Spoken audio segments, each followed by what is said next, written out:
బంగారం కొనుగోలు చేయాలనుకునే వారికి గుడ్ న్యూస్. బంగారం ధరలు మరోసారి భారీగా పతనమయ్యాయి. గోల్డ్, సిల్వర్ రేట్లు వేలల్లో తగ్గుతూ వస్తుండగా మంగళవారం అంటే ఈ రోజు గంటల వ్యవధిలోనే మరోసారి గోల్డ్ ధరలు భారీగా తగ్గాయి. ఈ రోజు బంగారం ధర 1500 మేర తగ్గగా సిల్వర్ ధర దాదాపుగా 20,000 తగ్గింది. ఈ తగ్గింపు తర్వాత ప్రస్తుతం హైదరాబాద్లో తులం బంగారం ధర 1,51,750 రూపాయలుగా ఉంది.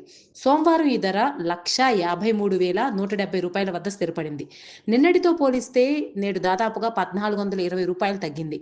ఇక నగరంలో 22 క్యారెట్ల గోల్డ్ రేటు 1,39,100 రూపాయల వద్ద ఇప్పుడు కొనసాగుతుంది. హైదరాబాద్లో 22 క్యారెట్ల బంగారంతో నిన్నటితో పోలిస్తే నేడు 1,300 తగ్గింది. ఇక విజయవాడ, విశాఖపట్నంలో ఇవే ధరలున్నాయి. అయితే రాష్ట్రాలు విధించే ట్యాక్స్ను బట్టి వేర్వేరు రాష్ట్రాల్లో బంగారం ధరల్లో మార్పులుంటాయి.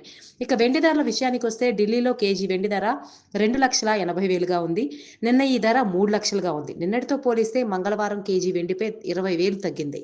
ఇక హైదరాబాద్, విజయవాడ, విశాఖపట్నం, బెంగళూరులో కూడా కేజీ వెండి ధర 2,80,000గా కొనసాగుతుంది.